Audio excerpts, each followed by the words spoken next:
right. Thanks, Dan, for wrapping up the keynote. So with that, we're going to jump into the Sherlock session of the summit. So like Dan was telling you, the agenda for this session is just to do a really quick brief overview of Sherlock, the three main features of that, just in case some of you are not Sherlock users. You might be just daily users, or maybe even a couple plan scan users from Bart Mallow. And then we're going to jump into what's new with Sherlock, what's changed over the past year. And then after that, we will go through the roadmap and some Q&A at the end.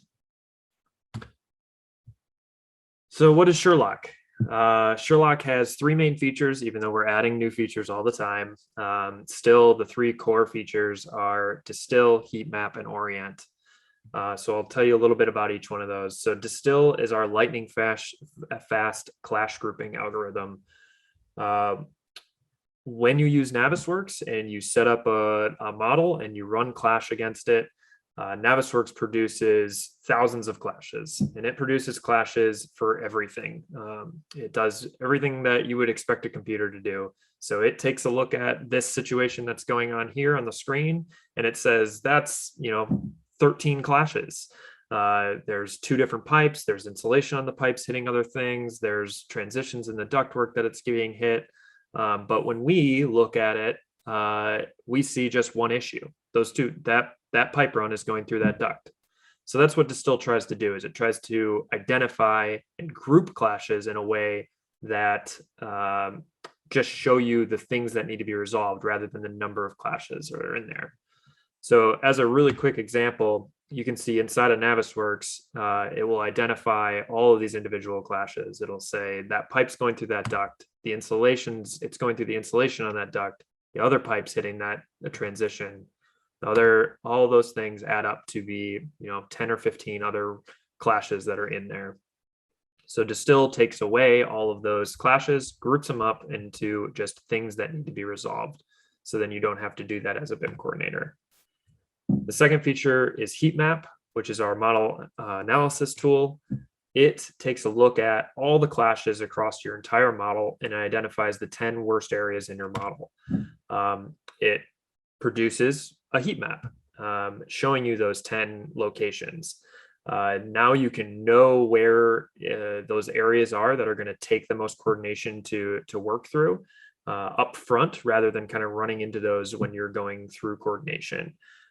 It has an algorithm built into it that not only takes into account the number of clashes that are in those areas, but also the number of trades that are clashing in those areas. So in theory, those 10 areas are going to be the ones that are going to take the most coordination effort to work through.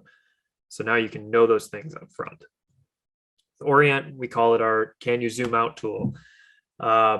So typically in a meeting, if you don't have Sherlock and you're flying around a model and you see an area that you want to talk about, someone will say, where are we? So what ends up happening without Orient is you kind of navigate out, you zoom out of them out, you try to point it out in kind of a floor plan, you try to orient yourself in the same way that that person's model would be oriented. And then you zoom back in and you get back to where you were talking about after they figured out where you are. And then you go back to the actual coordination work. And that takes like 30 seconds to a minute every single time that happens. So with Orient, you can right click on anything in a model and click show in floor plan. And what it does is it hides off everything that's not in that model that you right clicked on, shows it to you with a big red arrow on it, and then you can hit the exit button and you're exactly back to where you started. So it takes away that 30 seconds to a minute that happens over and over and over again in those coordination meetings. So that's the recap of those three main features. And that's just to give you, everybody that has never used Sherlock, just a quick idea of what those things are. So what's new with Sherlock? So over the last year, we've made some improvements to those three core features. One thing is we released our Navisworks 2022 support, as we do every single year. Whenever there's a new Navisworks year, we will always support that immediately when that comes out. And with that, that does mean that we dropped support for Navisworks 2019 because we only ever support the latest 4 years of Navisworks. Something we added to Distill, which was actually a suggestion from one of our customers, is we added a Distill All button to the Distill window. They found themselves, whenever they were getting model updates, they were always going into the window or going into Distill, selecting all their clash tests, and then hitting the Distill All, and then hitting Distill on all the selected tests.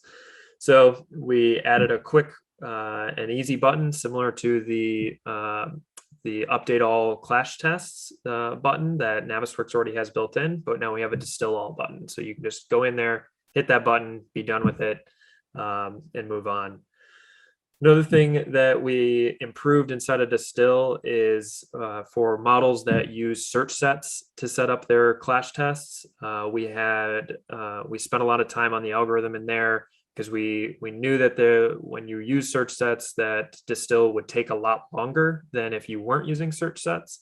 So we were able to improve that portion of the algorithm by 10 times. So if you use large models with search sets, please make sure that you've updated to the latest version of Sherlock and give it a try, and let us know the results, because we're always looking to improve that even more. So if you've got a model that's taking a really long time and you're using search sets, we want to work with you to make that faster.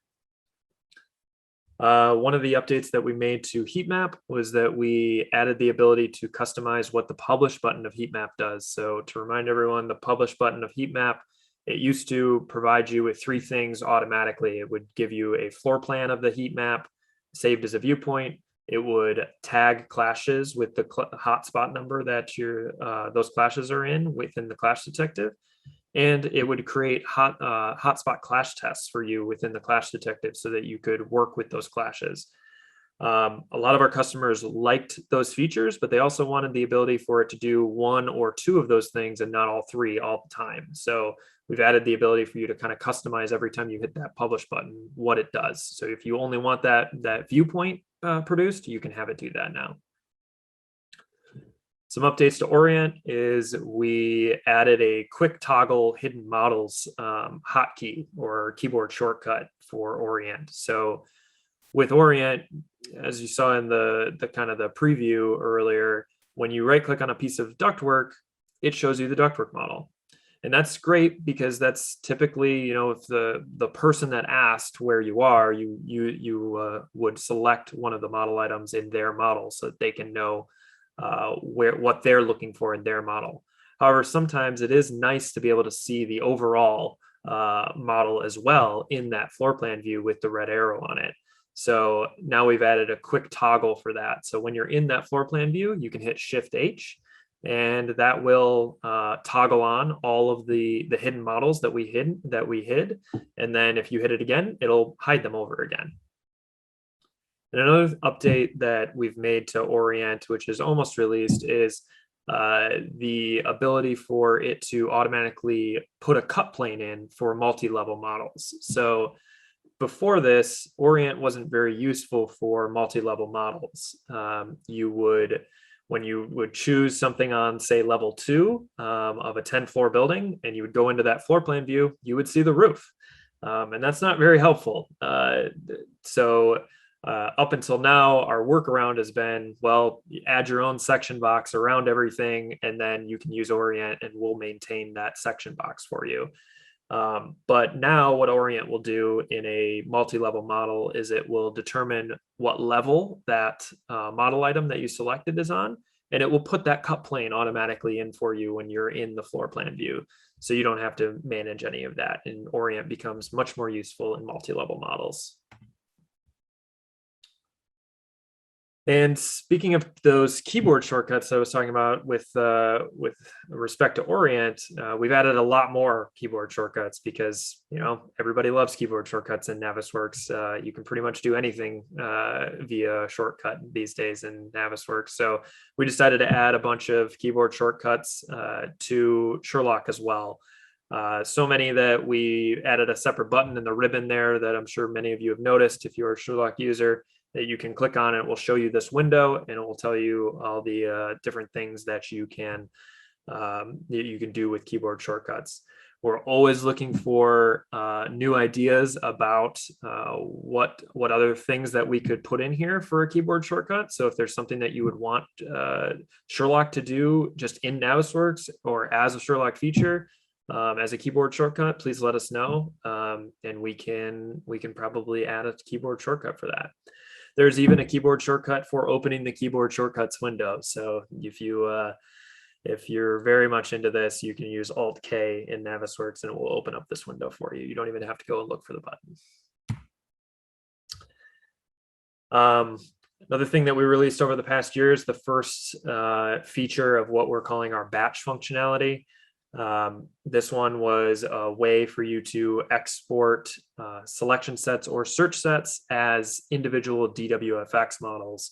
So a lot of time, or we had a few customers that were using 4D software, and in order to use that, they were needing to be able to cut up their model into a bunch of small subset models that they could toggle on and off with the schedule as the schedule would progress in the 4D model. And the way they would do that is they would set up selection sets and search sets, and then they would go through the whole process of hiding everything that's not that search set, exporting that model, showing all the other model items, going to the next one, exporting that next selection set, and then just continuing to do that over and over again, which takes a lot of time, especially when you get model updates and you need to, again, update all of those individual little chunks of the model that you've exported.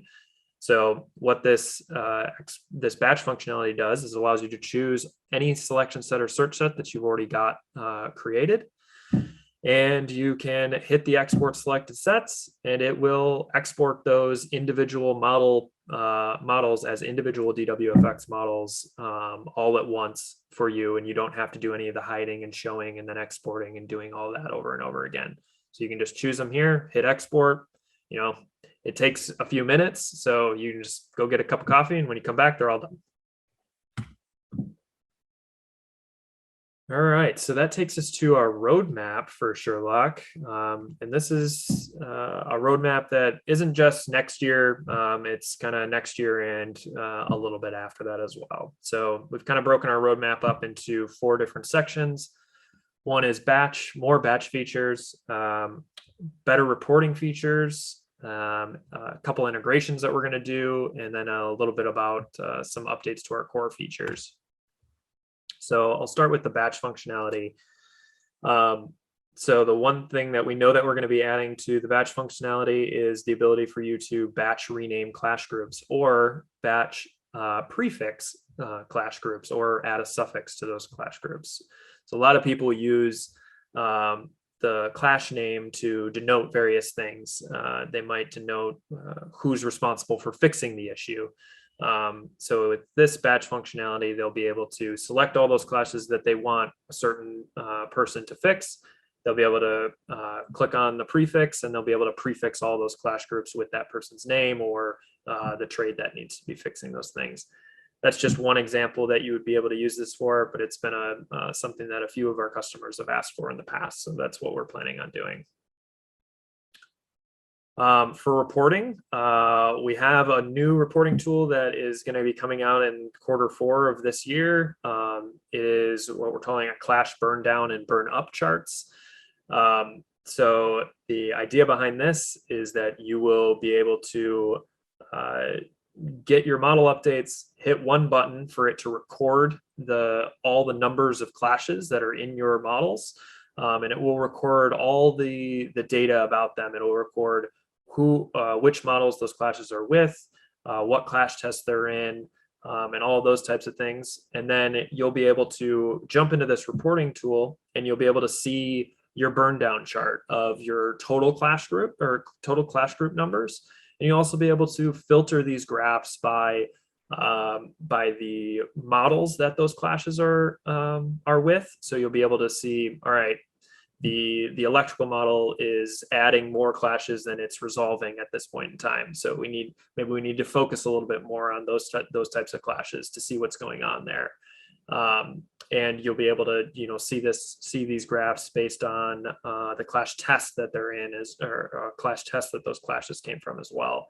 So you'll get a lot more insight on how are we doing, where did we start, how are we doing, and are we on track for signing off when we think we're on track for. So it'll be a quick and easy way for you to just kind of status your model with one button click. It'll save all that data, and you'll be able to jump in here and take a look at all the reports and work with them and filter them any way that you would want to. To expand on the reporting things, there's a couple other things that we would like to do. One is to have an automation that you can create orient viewpoints for all of your clash groups. With native Navisworks, you can produce viewpoints for all of your clash groups, and that works. That's okay, but what we want to do is allow us to produce orient viewpoints for every single clash group. And that's what an orient viewpoint is it is two different viewpoints saved. One that's a 3D view with a redlined arrow on that clash, and one that is an actual plan view viewpoint.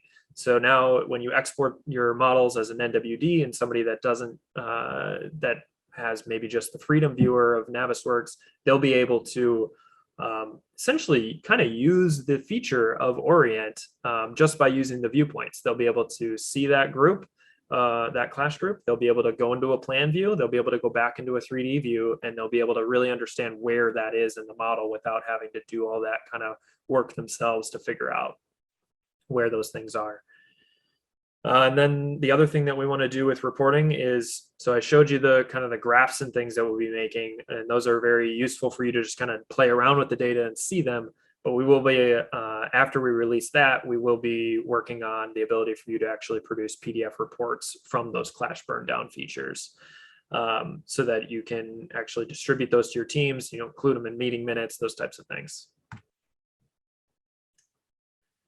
One thing that we do plan on doing is working on a Procore integration, which will allow you the ability to, Procore has a clash tracking system. It's not really a clash tracking system, it's an issue tracking system for coordination. And we will be working to create an integration that will allow you to take those clashes that you have, all your clash groups or a subset of your clash groups, and upload them into Procore's issue tracking system.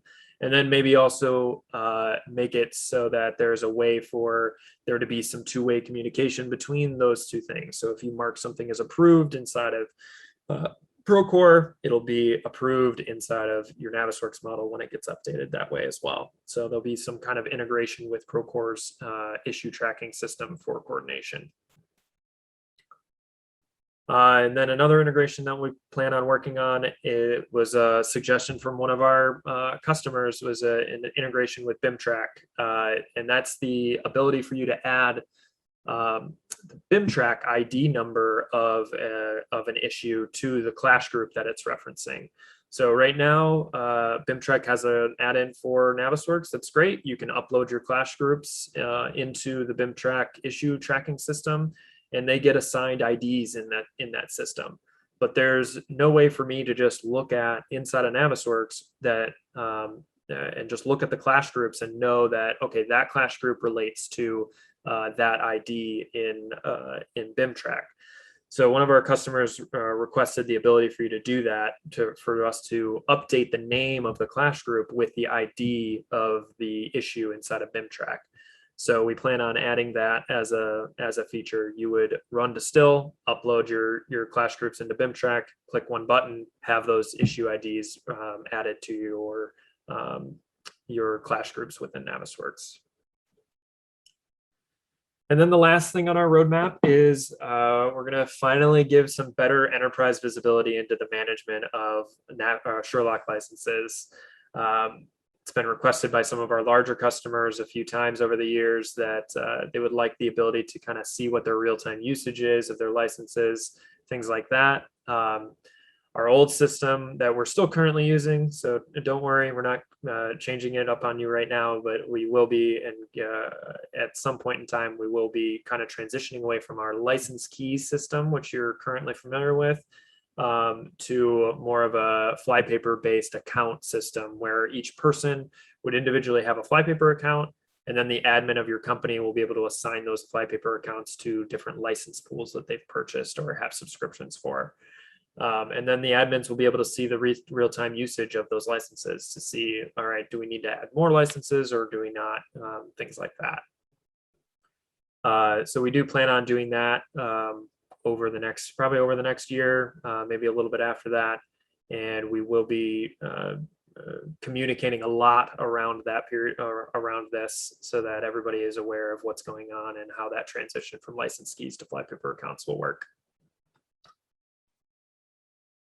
So with that, I'm going to just open it up to a Q&A session. And I think Andrew is going to kind of manage the Q&A for me. That I will be. So yeah, you can use the Q&A section to drop us a question, or you can also use the chat. So I'll be pulling them from there. And just a reminder, there will be an AirPod drawing at the end of the event. So make sure you got some questions. And yeah, the drawing at the very end, but you can enter them through here. You can raise your hand during a session, or you can just pop it in at any of these Q&A sessions that are spaced throughout the event. So I'm going to start us out with one question we just got. So I have a question about enterprise pricing here. So if somebody would like to reach out to you about enterprise pricing, what would be the best way? Oh yes, and I realized that I should have had a slide about enterprise pricing. So we recently announced enterprise pricing by sending, I believe it was an email update to all of our existing customers of Sherlock. But currently on our website, it's not there either. We're going to be adding it there as well. We are going to, for those customers that are like large construction companies that just don't want to deal with license keys or accounts or anything like that, and they just want to allow all of their computers to be able to use Sherlock at any time, kind of indiscriminately that way. You can contact us and we can kind of set up a plan that's tailored toward how large your company is, how many coordinators you have, that kind of stuff. So then you don't have to deal with the like network licenses where sometimes somebody's using it and you can't use it. So because you're out of seats, stuff like that. So we will be offering an enterprise pricing tier that includes all of that. So you can contact us on our website to get more information on that, or you can just email sales@flypaper.com. Awesome. Good to hear. Yeah, there's a contact form at the bottom of our website. So you can send us a message through there, or if you have any of our emails, just reach out to us that way. Perfect. Thank you. So we have another question. So this is just about where's the best location to download updates to Sherlock specifically in this case, but just what's the best place to download updates? Yeah, so Sherlock itself is an auto-updating application. So typically, as long as an organization hasn't set it up so that it can't auto-update itself, it should just be updating automatically for you. You will get notifications of that every time it updates itself. The next time you update or you open Navisworks, it will just show you the release notes from that update. So if you never see that, then that's a good indication that the auto updating is being blocked by something on your organization. But you can easily download the latest update from our website. If you just go to flypaper.com/support, all of the latest download links are always there in an article there for you. Perfect. Okay, that makes sense. I have another question about if we have any plans to provide Sherlock on a web platform. Yeah, so we do. So our first step is going to be getting away from license keys and then going to flypaper accounts, and that's where we're going to be and kind of bring that management of the licenses and things like that and the access for those admins at companies. We're going to be offering that on our platform, which is the same platform where Daily and PlanScan live. And then from there, we do still think if BIM 360 opens up some new API or some APIs for us to work with BIM 360 Coordinate, we will do, or we still have plans if that happens. We haven't gotten any confirmation from Autodesk that they're going to open up APIs for us to do that. But if that happens, we will be trying to add on the Sherlock features to BIM 360 Coordinate. Awesome. Okay. Perfect. And actually, I have a question about our branded products. So apparently, somebody likes our AirPods. They're curious if we have any other places they can buy any flypaper swag or merch. Yeah, we do. So we have a merch section of our website. I believe it's pretty prominently displayed on just our homepage, flypaper.com, where you can purchase different things like shirts, and I think there's is the Sherlock apron on there yet? No, so it's a good question. We actually have some more good stuff coming up soon. Currently, AirPods are just like a goodie for conferences, but we may be offering them on the website at some point. We have also aprons coming up in the future here saying "Feed Me Clashes," which are going to be fun. So at the moment, we have branded items like hoodies and T-shirts, and we also have baby onesies and all that with the Flypaper and Sherlock logos. So those ones you can grab right now. If you just go to our website and go to the community page, then right at the bottom there's our store where you can buy any of that stuff. But yeah, for AirPods, these are exclusive. This is actually the first AirPods that are branded Flypaper ever. So you'll get a one of a kind piece. But in the future, we may offer them as well. Yep. Cool. Perfect. Okay. Let's see. What other questions do we have here? So another question we have is, it looks like somebody saw our email about the price increase in September. Will that be affecting any current subscriptions? Yeah. So good question. No, the answer to that is no. No current subscriptions will change their price at all. We did recently increase we announced that in September, any new subscriptions going forward will have a small increase in what the monthly cost or the yearly cost of Sherlock is going to be. And it's been 4 years since we launched Sherlock. A lot of work has been put into it, a lot of engineering time, and a lot of new features. It has a lot of new features than what it had at the beginning. So we made the hard decision that in order to remain viable as a company and continue to bring you Sherlock, we did for new subscriptions only, we will be increasing the price. But for all of our existing customers, you have nothing to worry about. As long as you are on an active subscription, it will not change for you. Awesome. Good to hear. And just so everyone knows, we're getting close to the end of this question Q&A section. So make sure you're getting all your questions for Sherlock now. We'll have other question and answer sections throughout the event and another one for everything at the end. So don't stress too much. But if you have any other ones for now, this would be a good time.